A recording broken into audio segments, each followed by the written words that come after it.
Olá, olá meninas, tudo bom?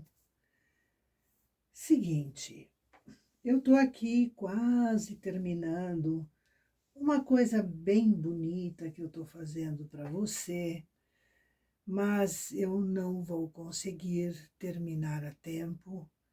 Eu estou com, você sabe que eu estive dodói, eu peguei uma gripe muito forte que ela já terminou, mas eu estou com um resíduo desagradável que é uma tosse muito forte.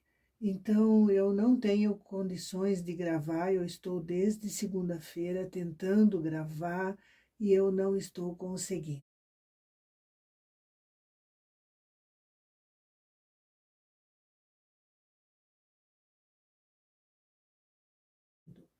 Então eu antecipei uma coisa que eu ia fazer, é o seguinte: ah, várias pessoas contataram a gente para saber sobre as máquinas de tricô que fazem a peça pronta, a roupa pronta e tal.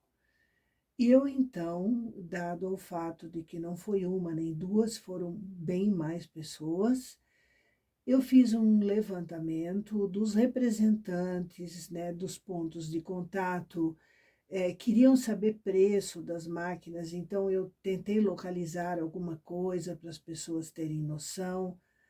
E eu vou, então, o editor vai publicar isso para você, se tiver interessada, poder pesquisar. As máquinas são razoavelmente caras, é verdade. Em compensação, para quem quer produzir em qualidade, elas dão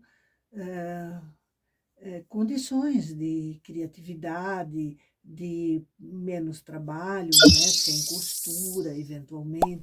Enfim, então cada pessoa sabe.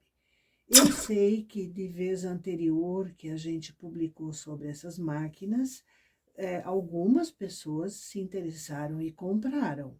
Então, eu penso que para as tricoteiras jamais, digamos, com o mercado mais estabilizado, pode realmente ser interessante.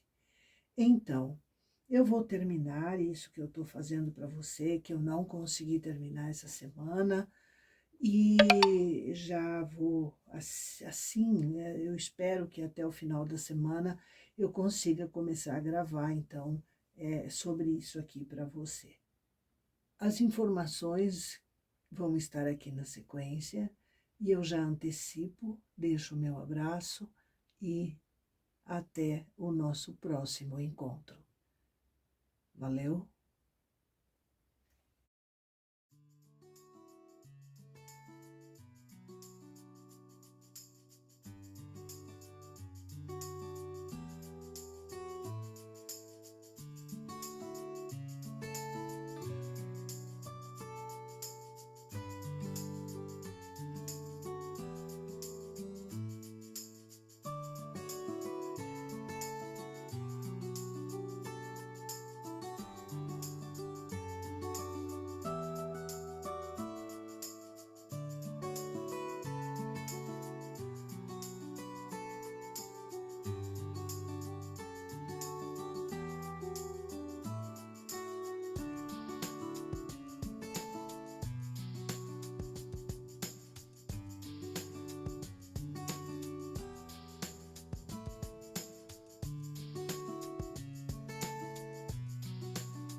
Meninas, o editor veio correndo me avisar que o que eu quis mostrar para você estava fora do alvo da câmera. Então, eu estou mostrando aqui para você o que eu estou fazendo, tá? Que eu pretendo mostrar e explicar no próximo vídeo. E a gente Eu achei que tá ficando realmente bem bonito, então eu estou contente, estou feliz, estou louca para terminar, para mostrar para você como faz, né? Então era só isso por isso eu resolvi regravar, né? Já que está na máquina, estou trabalhando. Então a gente vai falar sobre essa peça a partir do próximo vídeo. Até!